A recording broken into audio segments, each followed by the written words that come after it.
네, 오늘 우리 창세기 17장은 아브라함의 생애에 있어서 굉장히 전환점이 되는 장입니다.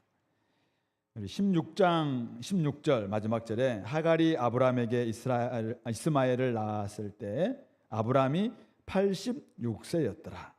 그리고 오늘 17장 1절 아브라함이 99세 때 여호와께서 아브라함에게 나타나셔서 그에게 이르시되 나는 전능한 하나님이라 너는 내 앞에서 행하여 완전하라.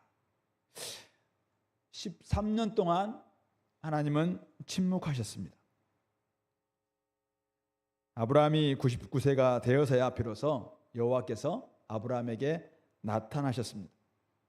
이 13년은 이 아브라함과 사레 부부에게 어떤 기간이었을까요?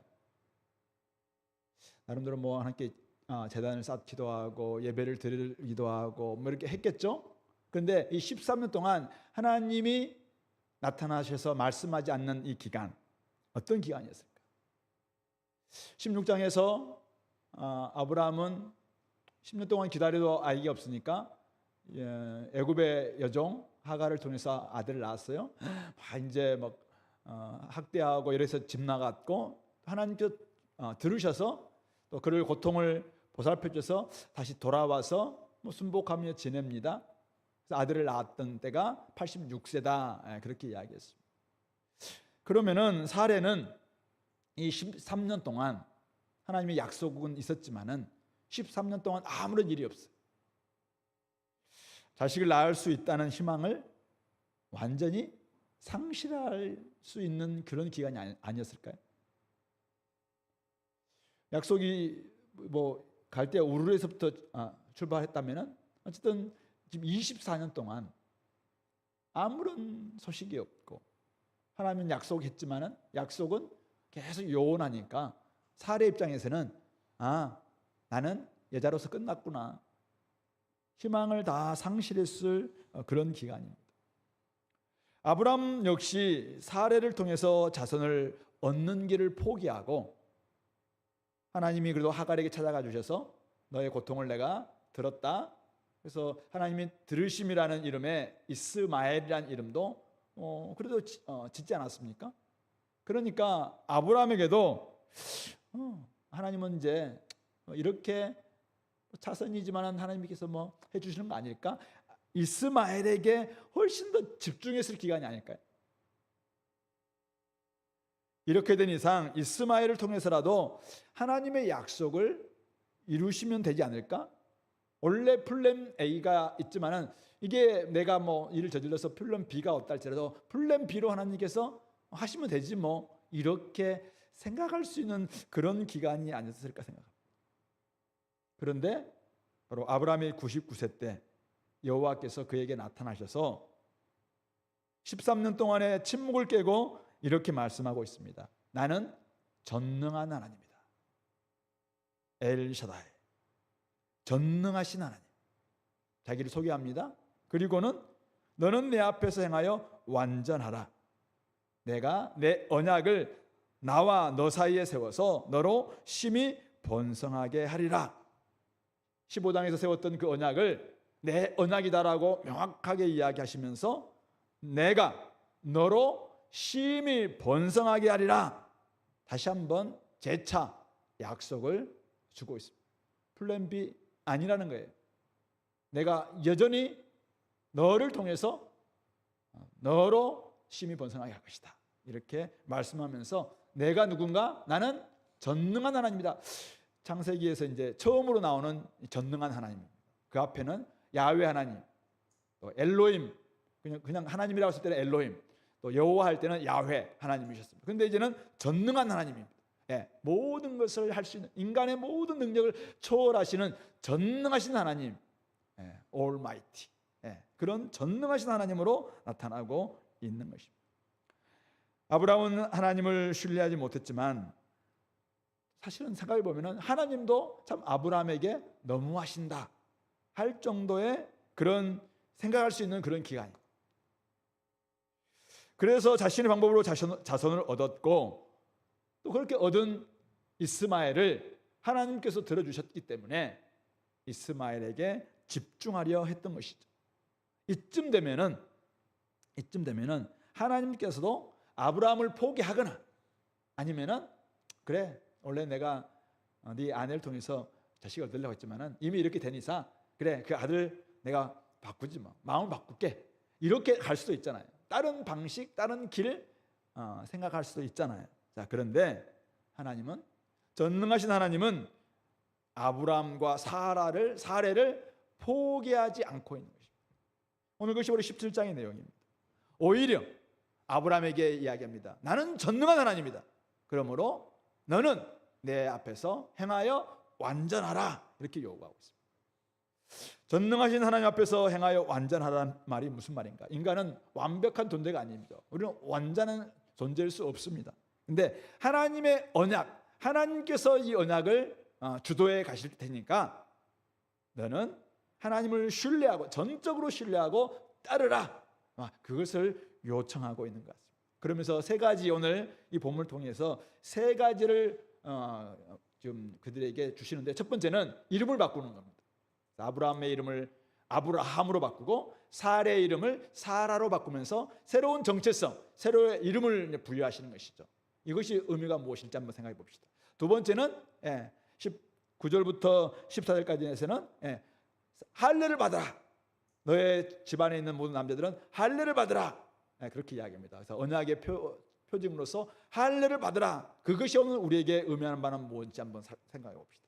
세 번째는 그래도 아브라함은 잘 못 믿어요. 그러니까 이름 바꾸고 막 그러는데 근데 이스마엘이나 좀 신경 써주시면 안 됩니까? 라고 이야기할 때 아니다. 내 언약은 내년 이맘때 사라가 낳을 아들 이삭을 통해서 내 언약을 세우겠다 이렇게 이야기합니다. 그래서 약속의 자녀를 기대하라. 이게 이제 세 번째 지금 요구인데요. 이 세 가지가 오늘 우리에게 오늘 2025년을 살아가고 있는 우리 공동체에게 또 여러분 각자에게 의미하는 바는 무엇일까? 이런 부분들을 한번 생각해 보면서 전능하신 하나님 앞에서 행하여 완전한 우리의 모습들이 될 수 있기를 바랍니다. 첫 번째, 새 이름, 새 정체성에 맞게 살아가라 이렇게 말씀하시는데요. 아브라함이 그 앞에 엎드립니다. 그러나 아무 말도 할 수 없어요. 유구무원입니다. 이때 여호와께서 말씀하십니다. 4절 말씀이죠. 보라, 내 언약이 너와 함께 있으니 너는 여러 민족의 아버지가 될지라. 이제후로는 내 이름을 아브라함이라 하지 아니하고 아브라함이라 하리니 이는 내가 너를 여러 민족의 아버지가 되게 함이니라. 아브라함, 원래 존귀하신 아버지라는 뜻입니다. 하나님이 존귀하시다는 의미인지 아니면 그의 아버지 데라가 이름을 지면서 너는 존귀한 아버지가 되라라고 한 것인지 모르겠지만 어쨌든 존귀한 아버지라는 뜻의 아브라함이 이제는 하나님께서 아브라함으로 이름 바꾸면서 열국의 아버지, 많은 민족의 아버지가 되라 이렇게 이제 요청하고 있습니다. 그래서 이름에 담긴 이런 뜻이 있을 테니까 새로운 정체성을 그에게 부여하셨다라고 볼 수가 있는 것이죠. 그러면서 6절부터 8절에서 하나님이 이렇게 이야기하죠. 주어에 대한 집중을 본다면 내가 너로 심히 번성하게 하리니 내가 내게서 민족들이 나게 하고 왕들이 내게로부터 나오리라. 7절에도 내가 내 언약을 너와 나뿐만 아니라 네 대대 후손 사이에 세워서 영원한 언약을 삼고 너와 내 후손의 하나님이 될 것이다. 너의 하나님뿐만 아니라 네 후손의 하나님이 되겠다 이야기입니다. 세 번째로 내가 너와 내 후손에게 네가 거류하는 이 땅 가나안 온 땅을 주어서 영원한 기업이 되게 하고 나는 그들의 하나님이 되리라. 그렇게 말씀하고 있습니다. 이름을 바꾸십니다. 그리고 그의 존재에 걸맞게 이제는 이름 열국의 아버지 된다는 말은 뭐예요? 여전히 아브라함이 존귀한 아버지로서만 사는 것이 아니라 이제는 많은 민족들이 그 이름을 통해서 일어난다는 말이잖아요. 그러니까 새로운 정체성, 나는 많은 사람들이 지금 나를 통해서 태어날 것이구나라는 그 꿈을 가져야 되는 것이죠. 그런 사명 가운데서 대대 후손들과 함께 이제는 그 후손을 기대하는 모습이겠죠. 그리고 하나님은 그들 후손과도 언약을 맺을 것입니다. 그래서 아브라함의 언약뿐만 아니라 아브라함의 후손과의 언약을 맺는데 그 언약은 영원한 언약이 될 것이라고 이야기하고 후손만 약속하는 것이 아니라 이 땅 아직 한 평의 땅도 얻지 못했지만 지금 살고 이 땅도 이 가나안 땅도 그 후손들에게도 주어서 영원한 기업, 영원한 유업이 되게 할 것이다. 바로 내가 누구인가? 너의 하나님일 뿐만 아니라 그들의 하나님이다. 이런 말씀을 하고 계시는 것입니다. 아브라함은 15장에서 믿음으로 의롭다 하심을 받았습니다.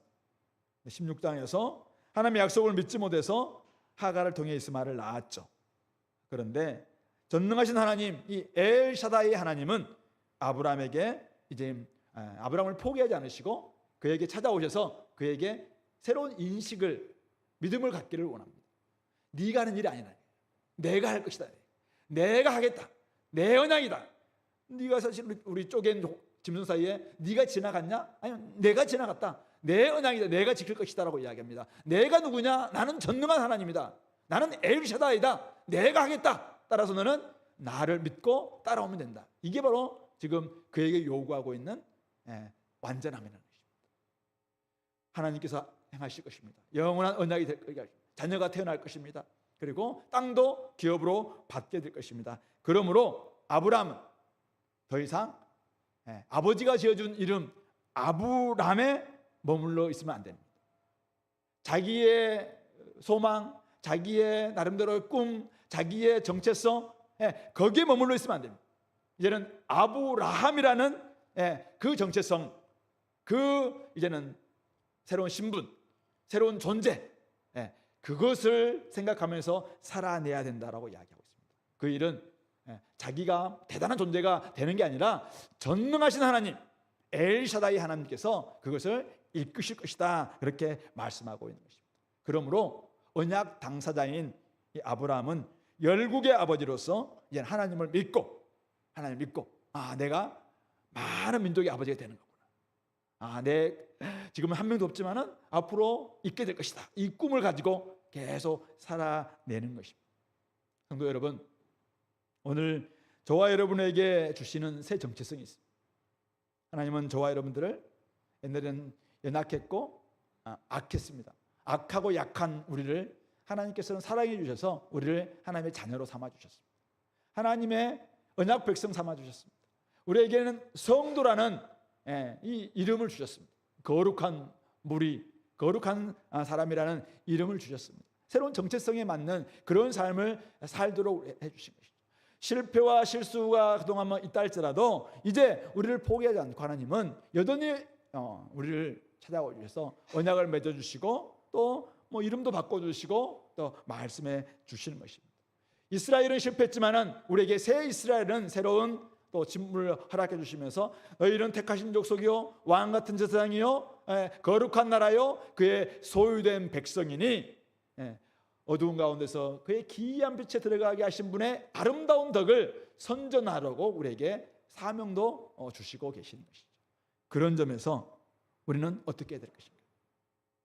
내가 그동안 성도로 살아왔지만은, 내가 그리스도로 살아왔지만은, 하나님 나라의 백성으로 살아왔지만은, 내가 혹시 옛날에 자꾸 아브라함처럼 나는 나의 이 관성에 의해서, 자꾸 정욕에 의해서, 그냥 나의 성정, 육신의 성정에 의해서 혹시 내가 살아왔다면은 그거 내려놓으라는 거죠. 우리가 이 땅에서 뭐 천국 됩니까? 옛날에 제가 대학 시절 때 산상수 말씀을 우리가 공부하다가 이 말씀은 이 땅에서 절대 이룰 수 없고 나중에 천국 가서 이루어질 말씀이다, 이렇게 앞에 누가 가르치길래 그렇게 받아들였어요. 근데서 예수님이 이거는 나중에 천국 가서 지킬 말씀이다, 그렇게 주신 말씀이 산상수훈인가요? 아니잖아요. 천국 백성, 이 땅에서 하나님을 주인으로 모신 백성은 이런 삶을 살아야 된다. 새로운 윤리, 새로운 정체성, 새로운 것을 요구하고 있는 말씀이잖아요. 근데 우리가 왜 실패합니까? 실패하면 자꾸 옛날 방식으로 살려고 하니까 실패합니다. 오늘 아브라함이 왜 실패했어요? 기근이 생기니까 그곳에서 하나님을 바라봐야 되는데 애굽으로 쏙 내려가요. 그러니까 사실은 가서 목숨 부지하기 목숨이 내가 이러면 어떡할까 하니까 아내를 누이라고 속여서 또 실패하게 됩니다. 하나님의 때를 기다려야 되는데 10년 동안 안 주셔. 그러니까 머리를 써보는 거죠. 그러면 이거는 다메섹 사람 엘리에셀도 아니고, 그러니까 애굽에서 데려온 여종이면 되는 거 아니냐, 내 안에서 나오면 되지 이렇게 인간의 수를 쓰는 거잖아요. 그리고 하갈을 통해서 이스마엘을 낳았습니다. 근데 자기 힘으로 하려다가 하나같이 실패합니다. 하나같이. 자신의 한계를 여지없이 드러냈던 모습이 아브라함이라는 좀 우리의 자연인으로 살 때의 모습입니다. 그러니까 하나님 앞에서 의롭다함을 받은 의임에도 불구하고 새로운 정체성과 새로운 신분이 우리에게 주어졌음에도 불구하고 성도라는, 그리스도인은 하나님의 사람이라는, 하늘에 속한 사람이라는 그런 신분 정체성이 우리에게 주어졌음에도 불구하고 우리는 지금까지 살아왔던 삶의 관성대로, 방식대로 살아가려다가 자꾸만 실패하는 것입니다. 그러므로 하나님이 이야기하는 건 무엇입니까? 내가 엘샤다이라고 이야기합니다. 내가 전능하신 하나님이다. 나를 믿고 따라와라 라고 이야기합니다. 제발 좀 믿음으로 한 걸음을 내디뎌라 라고 합니다. 열받으면 화내고 싸우고 그런 삶은 이제는 지나갔다는 것입니다. 이제는 그때 너를 쳐도 복종시켜라 라고 이야기하고 있는 것이죠. 그것이 바로 전능하신 하나님을 신뢰하고 믿음으로 행하는 모습이라는 것이죠. 전능하신 하나님을 믿고 하나님의 때를 기다려야 합니다. 그게 하나님이 우리에게 기대하시는 완전함인 것입니다. 제가 몇 가지 예를 한번 들어볼 텐데요. 우리는 성도답게 세상 방식과 세상 자랑과 결별하고 하나님의 방식과 하나님의 자랑을 신뢰하면서 살아가고 있는 거예요. 시간이 너무 바빠요. 일주일 동안 보니까 우리 직장도 안 가는데도 불구하고 굉장히 바빠요. 친척도 만나야 되고 누구도 만나야 되고 먹기도 해야 되고 쉬기도 해야 되고 못 잤던 잠도 자야 되고, 그러니까 뭘 포기해요? 하나님과 만나는 경건의 시간을 포기하죠. 하나님과 만나는 기도하는 기도 시간을 포기합니다. 성경을 읽는 성경 시간을 포기하죠. 왜? 이거는 돈이 나오는 것도 아니니까. 그러니까 어떻게 돼요? 우리는 원래 하나님 이게 진짜 가치라면은 여기에 우리의 목숨을 걸고, 이게 사실은 하나님을 자랑하고 하나님을 높이는 그런 일임에도 불구하고, 그러니까 하나님을 깊이 더 들어가야 되는데 불구하고 이게 안 들어가는 거죠. 그러니까 뭐예요? 경건의 능력은 갈수록 사라질 수밖에 없는 것입니다. 바쁘니까 뭘 포기해요? 가장 우선순위에 둬야 될 하나님과의 만남의 시간들을 자꾸 포기합니다. 옛날에는 죄의 동이었어요. 죄가 시키는 데 있어요. 근데 지금은 죄의 동이 아니라 의의 동이고, 하나님께 대하여 살아있는 자로 여길지어다라고 이야기함에도 불구하고 하나님 앞에서 살아있는 자로서 하나님과 교제하고 하나님 앞에서 화해하고 화목한 사람으로서의 화평을 누리는 삶을 자꾸 내려놓는 것이죠. 이것은 새로운 존재로 살아가는 모습이 아니에요. 도리어 세상 방식 내려놓고 세상 자랑 내려놓고 그러면서 하나님의 방식을 신뢰하면 늘 화목을 추구하고 경건을 추구하고, 이렇게 할 때 우리가 믿음으로 살아가는 삶이다라는 걸 이야기하는 것이죠. 또한 이전에는 세상 소망, 내가 이 직장에서 가장 위에 성과장 올라가 보겠다, 세상 소망이 있었어. 또 육체 원함도 있죠. 야, 내가 떵떵거리게 남들 지금 누구 이랬지만 나는 이런 차, 이런 집, 이런 내가 포지션에서 이렇게 한번 해보겠다. 육체 원함이 있었습니다. 이게 나를 이끌어갔던 동인이었습니다. 날 끌고 가는 힘이 뭐냐면은 어쨌든 나는 누구보다도 한번 내가 뛰어나서 뭔가를 해보겠다. 이 권력 의지와 같은 이게 나를 막 이끌어갔던 것이죠. 근데 어떻게 해요? 우리가 예수를 믿고 난 다음에 그게 육체의 원함, 이게 죄고 정욕과 탐심이라는 것이 십자가를 못 박아야 될 부분이구나라는 것을 우리가 알게 됐잖아요. 근데 우리가 이제는 우리는 하나님의 약속이 소망이고 성령의 능력이 우리를 이끌어가야 될 이렇게 힘인데 우리가 어떻게 그렇게 하고 있느냐? 주님이 요구하는 것은 이거예요. 옛날에 네가 진짜 그걸 추구했다면은, 그게 너를 이끌어갔다면은 그게 맞냐 이죠. 그러나 하나님이 우리에게 요구하는 것은 하나님의 마지막 소망이 무엇인가? 천국이 우리의 소망이라면은 하나님 나라가 얼마나 놀라운 것인가를 생각하면서 그걸 더욱더 추구하기 위해서, 그거를 얻기 위해서는 성령의 능력을 받아야 되니까 어떻게 해요? 성령의 말씀 앞에 늘 귀 기울이기 위해서 나아가는 이런 나아가야 되는데 결과적으로는 자꾸 안 되니까 실패할 수밖에 없다는 것입니다. 그리스도의 십자가에 달리신 그리스도 십자가죠. 그러니까 메시아가 십자가에 달리는 방식, 이거는 모든 사람들에게 미련하게 보이는 것이고 거치는 것입니다. 그러나 성도인 저와 여러분들에게는 십자가에 달리신 그리스도, 즉 그리스도의 십자가는 하나님의 지혜이고 능력임을 고백한 사람들이죠. 여러분들 그렇게 고백하세요? 고백했어요? 그런데 어떻게 해요? 우리가 살아갈 때 아까도 이야기했다시피 그냥 혹시 내가 뭔가를 좀 하려고 하면 옆에서 뭐 걸고 그러니까 어떻게 해요? 같이 막 싸우는 일들이 많고 세상 사람들보다 더 욕심이 많고 막 이렇다면은 이게 그리스도의 십자가를 하나님의 지혜라고 하나님의 능력이라고 믿는 사람 맞나요? 그럼 우리는 어떻게 그런 욕심과 막 탐심이 가득 찬 모습들이 막 우리에게 찾아올 때마다 어떻게 해야 됩니까? 자기를 부인하고 십자가를 지고 주님을 따라가는 그런 제자로서 살아가야 되는 모습이 아니냐. 지금 그걸 요청하고 있는 것입니다. 내 힘을 빼라는 것입니다. 내 힘을 빼라. 전능하신 하나님, 내가 능력이니까, 내가 할 테니까, 이 구원은 내가 할 테니까 너는 네 자신을 좀 부인하고 자기 십자가를 지고 나를 좀 따라와라. 제발 좀 다른 사람을 섬기면서 그렇게 좀 살아와라. 그렇게 이야기하고 있는 거죠. 이게 천국 생활임을 진짜 네가 믿는다면은, 여행을 가더라도 천국을 진짜 사모한다면은 아무리 재미있어도 천국에 비하면 아무것도 아니다. 그걸 생각한다면은 천국이 나한테 진짜 기쁨이구나라는 것을 안다면은 천국으로 갈 수 있는 길은 그리스도의 길로 가는 길이에요. 그러면 어떻게 해요? 자기를 부인하고 십자가를 지는, 메시아가 십자가에 달리신 것은 복음의 내용일 뿐만 아니라 우리가 보여줘야 될 삶의 방식이니까 그렇게 살아갈 때 거기에서 진정한 기쁨이 있다. 지금 그걸 지금 요청하고 있는 것이, 한마디로 말해서 기도하라는 거잖아요. 기도라는 것은 나의 간구를 마음껏 하나님께 아뢰는 것뿐만 아니라 그 전능하신 하나님 앞에서 나의 방식과 나의 그동안 전략과 내 힘과 이런 것들을 다 좀 고백하고 내려놓는 시간이죠.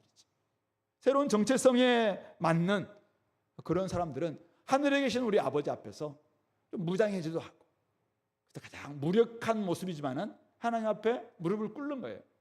그러면은 거기에서 전능하신 하나님께서 일하십니다. 바로 그것이 가장 강력한 방식인 것이죠. 그래서 우리는 기도를 가장 무력한 행동 같지만 가장 강력한 행동이라고 그렇게 우리는 고백하는 것입니다. 기도가 회복이 안 되면은 여러분들의 삶 속에 이 아브라함에게 요청했던 새로운 정체성에 맞는 삶도 사실은 안 된다라는 것을 이야기하고 있는 것이죠. 그런 점에서 오늘 우리가 새로운 존재로 내가 살아가기 위해서 내가 요즘 어떤 부분을 포기하고 있는가? 한 주 동안 살아가면서 너무 바빠요. 바쁠 때 내가 가장 먼저 빼먹고 있는 게 뭔가? 그건 여러분들이 가장 아킬레스건이고, 그 말은 그것이 중요하지 않다는 것을 지금 드러내는 거거든요. 하나님과 함께하는 시간들은 절대 포기할 수 없는 것이 된 사람들은 누가 약속을 아무리 이야기해도 아무리 급한 일이 있어도 이것만큼은 내가 포기할 수 없다. 이거는 뭐냐면 나를 지켜주는 것이니까. 이거는 나의 정체성을 말해주는 거니까. 이거는 나를 나되게 해주는 것이니까.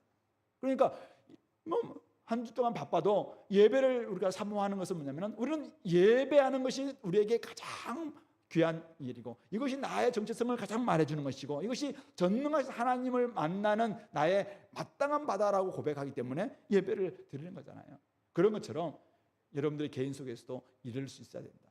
그것을 지금 하나님이 아브라함에게 요청하고 있다라는 것을 기억하시고, 오늘 여러분들의 삶 속에서도 무력하지만 가장 강력한 행동인 기도의 삶을 통해서 또 새로운 정체성에 맞는 그런 삶을 살아낼 수 있기를 바랍니다. 두 번째는 할례를 이제 받으라 이렇게 요청하고 있는데요. 자, 하나님이 아브라함에게 말씀하신 바가 9절에 이렇게 나와 있습니다. 그런즉 너는 내 언약을 지키고, 그동안 하나님의 언약을 하나님이 지켜냈어요. 그런데 이제 아브라함에게 요청합니다. 너는 내 언약을 지키고 네 후손도 대대로 지켜라 하면서, 그게 하나의 증거로 모든 남자는 다 할례를 받으라. 그게 내 언약이고, 또 포피를 베어라. 생식기의 그 부분을 이제 잘라내라, 베라고 이야기하면서 포경 수술하라 이 말이에요. 그것이 언약의 표징이라고 이야기합니다. 그래서 누가 할 것인가? 후손들 모든 사람도 해야 된다라고 이야기하면서 대대로 모든 남자, 집에서 난 자, 또 이방 사람에게 돈으로 산 자 막론하고 난지 8일 만에 할례를 받으라 이야기합니다. 13절에서도 집에서 난 자든지 돈으로 산 자든지 할례를 받을 수 있다가 아니라 받아야 한다는 것을 명확하게 명령으로 이야기하면서, 이에 내 언약이 너희의 살에 있어서, 몸의 살에 있어서 영원한 언약이 될 수 있다. 그래서 이것은 지나가는, 흩어지는 또는 사라지는 이런 언약이 아니라고 이야기합니다. 지속적으로 대대로 이렇게 할례를 받음으로 말미암아 영원한 언약이 이제는 몸에 살에 있다, 이렇게 이야기합니다. 만약 할례를 받지 않으면 어떻게 됩니까? 14절의 말씀 보니까 그런 사람들은 백성 중에서 끊어지리니 그가 내 언약을 배반하였습니다, 이렇게 말씀하고 있습니다. 할례를 받으라는 것입니다. 할례를 받는다는 것은 제가 보기에 한 3가지 정도의 의미가 있을 것 같아요. 첫 번째는 하나님의 능력을 전적으로 신뢰하라. 그동안 아브라함이 왜 자꾸 사고 쳤습니까? 자기의 생식 능력을 의지했던 것이죠. 86세임에도 불구하고 아직도 생식 능력이 있다고 생각했어요. 그러니까 하나님이 그 부분을 잘라내라. 포피만 잘라내는 부분이지만 이것은 어쩌면 너의 생식 능력을 잘라내라, 이런 의미입니다. 이것은 하나님의 능력만을 의지해라, 이런 의미가 담긴 것이죠. 두 번째는 대대로 이것은 이제 영원한 언약이 된다라고, 모든 가족들이 다 언약 공동체가 된다라는 그런 의미를 가지고 있습니다. 그래서 원래 중근동에 있었던 이 할례 의식을 난지 8일 만에 이 할례를 받게 함으로 말미암아, 그리고 모든 남자들을 받게 함으로 말미암아 이것이 이제는 몸의 증인 표가 되고 영원한 상징이 될 수 있도록, 언약이 될 수 있도록 증거를 가져라, 순종했다는 표시를 만들어라, 이렇게 이야기하고 있는 것입니다. 마지막 3번째는 결국 하나님의 언약을 지킴으로 말미암아, 하나님은 끝까지 언약을 지킵니다. 근데 우리도 할례를 받음으로 말미암아 나도 할례를 언약을 지키겠습니다라는 순종의 표시입니다. 만약 내가 순종하지 않는다면은 바로 이 포피가 잘려지는 것처럼 저도 하나님의 언약에서 잘리겠습니다라는 이 표시가 바로 이 할례를 받는다는 의미입니다. 이것은 신약에 오면은 마음의 할례로 바뀌죠. 마음의 할례로. 그래서 우리 할례당은 누구인가? 진짜 마음의 할례를 받는 사람들이 진정한 할례당이다라고 바울 사도는 이야기를 합니다. 결국 할례를 받는다는 것은 언약 백성의 표징이자 순종의 표현입니다. 하나님의 사람임을 고백하면서 하나님께만 철저히 순종하겠습니다, 하나님의 능력을 전적으로 의지합니다 라는 것의 의지의 표현, 이것이 바로 할례인 것이죠. 그래서 바울 사도는 갈라디아서 5장 24절에서 그리스도의 예수의 사람은 어떤 사람입니까? 바로 육체와 함께 자신의 탐심과 정욕을 십자가에 못 박았느니라 라고 이야기를 합니다.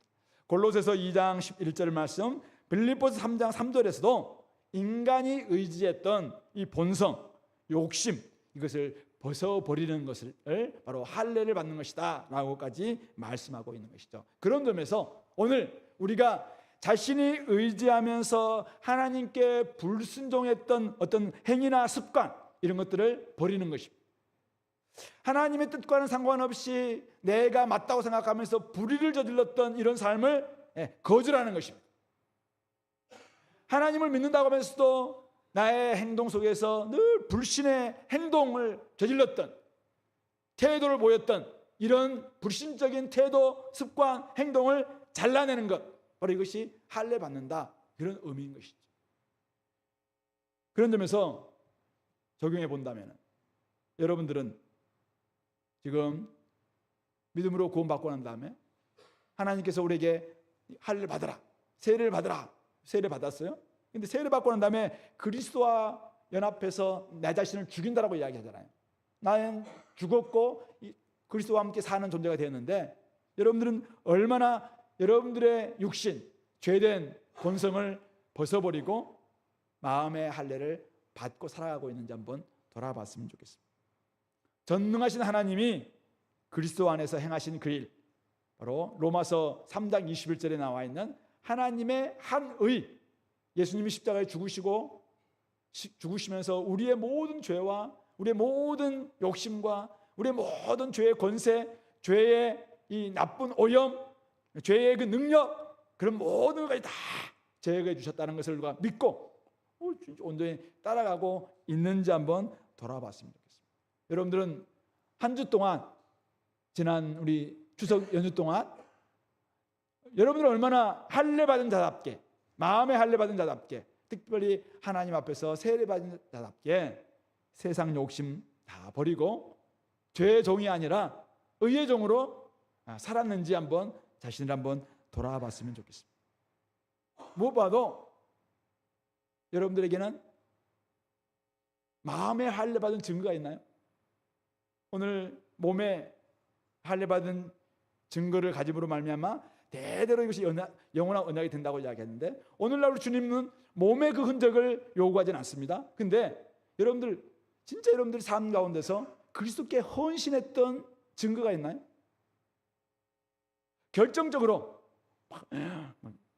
지금 화해할 것인가, 아니면 계속 화해를 안 할 것인가, 뭐 이런 삶을 살다가 결정적으로 하나님 말씀 앞에 순종함으로 화해했던 그런 추억이 여러분들 있어요? 여러분들은 진짜 여기서 용기, 주님 주시는 용기가 없으면 할 수 없었는데, 내 자신, 내 가정 안에서 이것을 철저히 잘라내고 하나님을 위해서 헌신했던 그 경험. 여러분들 우리 가족들 함께 지나왔던 스냅 사진들 쭉 보면서 그때 우리가 이런 일이 있었지 막 하잖아요. 그런 것처럼 여러분들에게 이 추억이 있어야 돼요. 여러분들에게 이 흔적이 있어야 돼요. 그래야지 우리가 그 다음 이렇게 나아갈 수 있고, 내가 그리스도에 맞구나, 내가 하늘에 속한 사람 맞구나. 근데 남들만큼 맨날 싸우고 절대 화 뭐 안 풀고 맨날 화해도 안 하고, 남들 뭐 거짓과 속임수로 살아가니까 나도 뭐 거짓과 속임수로 살아가고, 그럼 나는 뭐 믿음으로 나는 구원 받는다고 이야기하고, 그런 구원이 어딨냐. 그런 흔적과 자기를 포기한 육체를 잘라낸, 이 육신 죄된 본성을 잘라낸 죽인 경험, 이거 있어야지 결국 우리가 할례 받은 사람이고, 네가 나한테 순종하고 있구나라는 것을 드러내는 것 아니겠냐. 그런 점에서 여러분들, 내가 세례 받은 사람 맞는가? 그렇다면 나를 죽인 경험들, 나의 욕심을 버린 경험들, 나의 이 불의의 습관을, 불순종의 습관들을 잘라낸 흔적들, 이런 것들 한번 적어보세요. 그래서 그것 가지고 내가 그래도 이런 거 보니까 내가 그리스도 맞구나, 내가 하나님 사람 맞네, 이걸 좀 돌아봤으면 좋겠습니다. 두 번째는 이제 이 믿음의 공동체로서 우리가 순종의 표시가 있었으면 좋겠는데요. 오늘 이 아브라함 가족들을, 모든 가족들이 다, 남자들은 다 할례를 받았잖아요. 할례 안 받으면 가족에서 끊어졌어요. 자, 그런데 믿음의 공동체, 우리 주은의 공동체가 있습니다. 여기에는 나름대로 순종하는 사람들이, 헌신한 사람들이 함께 모여있는 이곳이잖아요. 근데 그 바둑 먼저 온 미래라는 책에서 그분이 이제 그 이세돌과 AI 그 알파고가 겨루고 난 다음에 이 바둑 세계가 완전히 바뀌어가지고 지금은 이제 옛날 같은 그런 시대가 아니라 지금 AI한테 이제 막 수를 배우는 이런 시대가 되어 있다. 그래서 오늘날 문학은 어떻게 될 것이고 앞으로 어떻게 될 것인가 막 이런 것을 쓴 책인데요. 거기에서 이 바둑 기사들에게는 기풍이라는 게 있다고. 기풍. 그러니까 바둑을 두는 방식과 나름대로의 개성. 그래서 뭐 유창훈 구단인가, 유창혁 구단, 이분은 굉장히 공격적인 이런 기풍을 가지고 있고, 그다음에 이창호 구단, 이 사람 돌부처와 같이 막 내가 옆에 사람들 막 어디는 화날 정도로 막 느긋해가지고 막 이런 게 방어하려면 이런 가지고 있고, 뭐 조훈현 구단은 뭐 제비라고 하는데 제비가 정확히 모르겠어요. 그래서 그런 뭐 기풍을 가지고 있고 뭐 다 이렇게 좀 해놨더라고요. 그 보다가 교회도 주님을 따라가는 데 있어서 교회도 나름대로 교회가 가지고 있는 뭔가의 그 개성과 방식들이 있지 않는가. 그래서 우리 주은혜 교회도 교회가 가지고 있는 교풍, 이런 것들이 있는 게 아닐까, 이런 생각이 들었어요. 근데 이거는 어떻게 생기느냐. 그 바둑 기사들 밑에 보면 그 밑에 이제 그 문화생들이 끊임없이 그분한테 배워서 막 따라와서 이제 그런 이제 기풍을 따라가는, 그래서 그런 류, 그래서 뭐 이세돌 류, 유창혁 류, 그다음에 뭐 조훈현 류, 이런 류가 생긴다는 거예요. 근데 우리 주은혜 교회도 주은혜 교회만 다 다니고 있으면은 주은혜 교회의 교풍이 그대로 우리의 몸에 배이는 것은 아니잖아요. 그런 점에서는 우리 교회가 다른 교회는 갖지 않지만은 가지고 있는 나름대로의 개성과 방식들이 있다는 거예요. 그 중에 하나가 제가 뭐 이 이야기를 우리 이제 집에서 하다가 1월 달에 있는 2주 수련회, 청년대학 영성훈련이잖아요. 청년대학 영성훈련. 원래 옛날에 청년 대학생들이 이곳에 가서 2주 동안 수련을 받으면서 말씀의 깊이를 깨닫고 하나님과 깊이 교대를 하고 이런 2주 동안 지낸 경험이 있으니까 나중에 너무나 이것을 사모해서 우리 중고등부 학생들도 그때 이주순회 갔다 오고 난 다음에 중고등부 앞으로 이주순회를 참석한 사람과 참석하지 않은 사람도 나눌 수 있다, 막 이렇게까지 막 이야기했다는 뭐 이런 설도 제가 듣긴 했는데요. 네, 이런 과정을 통해서 PBS가 뭔지를 깨닫게 되고, PBS 나눔이 얼마나 좋은지를 알게 되고, 1시간 반 동안 기도하면서 기도의 맛이 무엇인지를 깨달았던 이런 시간들이 있었어요. 근데 이제 갈수록 대학부가 조금 줄어들고 청년부는 또 외부에서 많이 오면서 이 중요한 이주 수련회에 사람들이 참여하지 않게 되다 보니까 자꾸 우리 주은혜 교회 나름대로의 기풍을, 그러니까 교풍을 형성하는 이 중요한 순간들을 왜 지나가는 그런 게 있다더라. 근데 참여를 안 하는 거예요. 근데 그래서 제가 청년들에게 시간을 좀 내라. 아니 2주 수련회 요즘은 일주로 바뀌었지만은 한 2박 3일이나 3박 4일이나 아니 1박 2일이라도 시간을 내서 거기에 참여한다면은 자기가 올해 1박 2일, 내년 1박 2일 쭉 하다 보면은 나름대로 거기서 우리가 배우는 게 있지 않겠느냐라고 이야기하니까 우리 집에서 이제 우리 딸이 그렇게 그 대학부 거 아니냐고 뭐 이야기했어요. 막 얘기하면서 대학부 거는 청년대학 영성수련회라고 이렇게 소리 지르진 않았지만은 왜 이렇게 막 하냐고 그렇게 막 했던 기억이 있어요. 우리 나름대로 이런 것들이죠.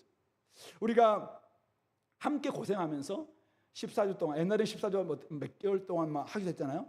우리 LTC를 받을 때 7일 77, 이거는 우리 숫자를 따르는 게 아니라 요즘 제가 이제 자기 나름대로 목표를 한번 정해보라고 이야기해요. 그러면은 자기 나름대로 목표를 정해서 지금 하나님 앞에서 큐티를 하고 성경을 읽고 또 기도를 하고 이런 걸 통해서 하나님과 깊이 있는 하나님과 교제의 맛을 좀 누리라고 하는데, 이렇게 하면서 우리가 힘들지만 막 지켜보려고 할 때, 이 14주 동안 그것을 지켜보려고 할 때 나름대로 그러면서 이게 소중하지만 참 잘 안 되네, 그러나 소중하기 때문에 우리가 같이 한번 격려해보자, 이게 이제 LTC를 경험하면서 맞는 동지의식이거든요. 근데 제가 어저께 깜짝 놀랐잖아요. 너무 이게 안 돼 있어서 세대가 바뀐 건가? 앞으로 이걸 포기해야 되나 막 이런 마음이 막 들 정도로 너무 안 돼 있는 모습 보면서 이게 지금 왜 이렇게 됐을까? 주변에 LTC 다녀온 사람들이 지금 너무 안 해가지고 이거 아무 소용 없더라, 뭐 이렇기 때문에 이렇게 됐을까? 뭐 이런 마음이 드니까 제가 어저께 참석 안 한 사람들은 못 들었는데 참석한 사람들은 뭐 막 좀 이야기를 했거든요. 이거 좀 지켜내야 된다. 이거 안 되면은 아무리 좋은 설교를 듣고 아무리 좋은 뭐 강의를 맡는다 할지라도 아무 소용 없다. 내가 주님과 함께 교제하고 내가 주님 안에서 나를 쳐서 복종시키는 이런 삶을 위해서 우리가 LTC가 있는 거 아니냐. 이게 사실 우리 주은혜 교회를 만들어가는, 저는 교풍 만들어가는 하나의 흔적이라고 생각해요. 자기를 쳐서 복종시키지 않으면은 이런 참여할 수가 없는 것입니다. C640이나 우리 G7도 마찬가지예요. 뭐 선교 방식 그것만 있나라고 이야기할 거예요. 그러나 우리 주은혜 교회는 이렇게 해보자라고 지금 만들고 이것을 만들어가고 있잖아요. 그러면 어떻게 해요? 우리가 열정을 다하고 어쨌든 막 고민하면서 이렇게 결정을 하고 했으면은 이런 자기를 쳐서 복종시키고 정말 할례 받는 것 같은 그런 흔적을 가지고 한번 참여하다 보면은 언젠도 모르게 자기에게도 참 내가 주은혜 교회 일원이고 하나님께서 이 교회를 쓰시면서 나를 또한 쓰시고 있구나라는 것을 우리가 고백할 수 있는 거 아닐까요? 이 모든 것을 바탕 위에 PBS, 바쁘지만은 힘들지만은 PBS가 사실은 어쩌면은 옛날 우리 선교단체 배울 때 있어요. 처음에는 파보세 막 이렇게 하다가 나중에는 안 파지고 피만 보이는 거예요. 피보세 뭐 그렇게 해서 나중에 뭐 다 피하고 훈련 끝나면 다음은 PBS 안 하고 막 이렇게 해가지고 박 목사님 이렇게 너무 어렵게 해서는 안 되겠다. 좀 쉬운 방식으로 하자 해가지고 이제 우리 교회 좀 이렇게 축약해서 쉬운 방식으로 좀 하고 있는 거잖아요. 근데 이렇게 하면서 중요한 것은 뭐냐면은 말씀이 내 안에서 살아 움직이는 거죠. 내가 말씀 앞에서 반응하는 거죠. 그리고 나뿐만 아니라 함께 말씀을 공부하는 사람들이 같이 나눔으로 말미암아 성령의 해석학적 공동체, 성령께서 우리를 함께 해석해 주고 계시구나라는 것을 경험하면서 동지의식을 만들어가는 거죠. 이게 사실은 다 우리 공동체를 만들어가는 하나의 교풍을 만들어가는 하나의 일들인데, 여기에는 전부 다 할례 없이는 불가능해요. 자기를 쳐서 복종시키는 일 없이는 절대 불가능합니다. 자기를 쳐서 복종시키는 흔적이 있어야 됩니다. 내 욕심, 내 욕망, 쉬고 싶고 안 하고 싶고 피하고 싶은 그런 것들을 포기하면서 이거 감당할 때 자기도 모르는 거기서 하나님이 베풀어 주시는 은혜가 생기는 것이고, 아, 내가 진짜 하늘에 속한 사람이고 하나님의 사람이구나라는 것을 깨닫는 것 아니냐 이거죠. 오늘 아브라함은 23절부터 보시면은 그날에 이 말씀을 했을 때 모든 가족들이, 남자들이 다 포피를 베는, 그래서 아브라함은 99세 때, 그 다음에 우리 이스마엘은 13세 때 이렇게 행했다라고 이야기하고 있습니다. 그런 점에서 공동체 식구라면은 동일한 순종을 볼 수 있을 때 동일한 언약의 복을 받을 수가 있습니다. 그런 점에서 우리 공동체 여러분, 성도 여러분, 우리 교회가 뭔가를 좀 하고자 할 때, 이게 주님의 명령은 아니에요. 그러나 주님께서 이 교회를 통해서 일하시고 있구나 생각한다면은 그 일에 하나님 앞에서 좀 행하여 완전한 모습을 보이는 것, 이게 오늘 우리가 보여야 될 두 번째 모습이 아닐까 생각합니다. 마지막 세 번째는 오늘 15절부터 22절에 약속의 자녀 이삭을 기대하라. 아브라함이 세 번째 말씀을 하시는데, 아브라함에게 하나님께서 네 아내 사레는 이름을 사레라 하지 말고 이름을 사라라 하라. 사레란 말은 나의 공주 이런 뜻이었고요. 아버지가 아마 사레한테 너는 나의 공주다 이렇게 해서 아마 사레라고 지었을 것 같아요. 근데 하나님이 사라라 하라, 여주인이다, 여주인. 모든 민족의 어머니가 된다, 이런 뜻을 가지고 있습니다. 그래서 16절에 내가 그에게 복을 주어서 모든 민족의 어머니가 되게 하리니 민족의 여러 왕이 그에게서 나리라, 이렇게 이야기합니다. 근데 이렇게 할 때 아브라함이 아멘 이렇게 했으면 얼마나 좋았겠습니까? 근데 아브라함이 엎드려서 웃습니다. 마음속으로 이렇게 생각합니다. 자, 100세 된 사람이 어찌 자식을 낳아? 아니 사라 90세인데 어찌 출산한단 말이야? 이렇게 하면서 이런 마음을 가지고 있으면서 입으로 뭐라고 이야기합니까? 18절 하나님께 이렇게 이야기합니다. 하나님, 이스마엘이나 하나님 앞에 살기를 원하나이다. 이스마엘이나 좀 챙겨주세요. 그렇게 여전히 아브라함은 하나님 이렇게 말씀에도 불구하고 여전히 이 플랜 B에 대한 이것을 가지고 있는, 자기의 자선책에 대해서 늘 좀 마음에 있었던 것 같아요. 그러니까 하나님이 뭐라고 합니까? 19절 아니다, 단호하게 응답하십니다. 아니다, 내 아내 사라가 내게 낳을 아들 낳으리니 너는 그 이름을 이삭 웃음이라 하라. 내가 그와 내 언약을 세우리니 그의 후손에게 영원한 언약이 되리라. 이스마엘 내가 챙겨주겠다. 크게 번성하고 12두령을 낳고 내가 그를 큰 나라가 되게 할 것이다. 그러나 그것은 나의 약속은 아니다. 나의 웃음은 아니다. 내가 주는 어떤 복은 아니다. 이렇게 이야기하시면서 내 언약은 내가 내년 이 시기에 사라가 너에게 낳을 이삭과 세울 것이다 라는 것을 명확하게 말씀하고 있습니다. 뭘 이야기합니까? 약속의 자녀만이, 하나님이 주시는 약속의 자녀만이 이삭이 될 수 있다는 거예요. 참된 웃음을 줄 수 있다는 것입니다. 우리에게 하나님이 말씀하시는 것이 무엇입니까? 우리는 끊임없이 14년 동안 정들어 키운 아들 이스마엘이나 좀 챙겨주십시오. 이스마엘에 좀 신경 주십시오. 제가 물론 잘못했습니다. 제가 육신으로 잘못했습니다. 제가 좀 믿음이 없어서 이렇게 했습니다. 그런다면은 이제 지금쯤 하나님 제 말 좀 듣고 제가 잘못해서 낳았던 이 아들을 하나님 좀 챙겨주셔서 이걸 통해서 일하시면 안 됩니까? 이게 이제 우리가 아브라함이 요구하는 방식. 하나님은 뭡니까? 이스마엘 신경 꺼. 내가 알아서 챙겨줄게. 근데 그거는 내가 주는 웃음은 아니야. 이삭을 기대해. 그가 웃음이야. 그게 너의 기쁨이 될 거야. 그게 바로 내가 주는 언약의 복이야. 그렇게 말씀하고 있는 것입니다. 열심히 쌓아온 우리의 커리어, 우리의 성취가 욕심과 정욕에 의한 것이라면 그것은 하나님이 주시는 웃음일 수 없는 것입니다. 여러분들 열심히 뭔가를 해서 엄청난 대단한 것을 얻었다 할지라도 그게 하나님의 약속대로, 하나님의 방식대로, 하나님의 때의 기다림 가운데서 나오는 것이 아니라면 그것이 여러분들이 아무리 의미를 부여하고 거기에 여러분들의 마음과 에너지를 다 쓰고 한다 할지라도 하나님 그 자체가 독이라고 말하지는 않을 거예요. 하나님 알겠다, 내가 이스마엘 챙겨줄게 하고 있으니까. 근데 그건 하나님이 기대하시는 게 아니에요. 그건 하나님의 웃음일 수가 없어요. 하나님이 기대하시는 웃음은 하나님이 기대하시는 이삭은 반드시 약속의 자녀예요.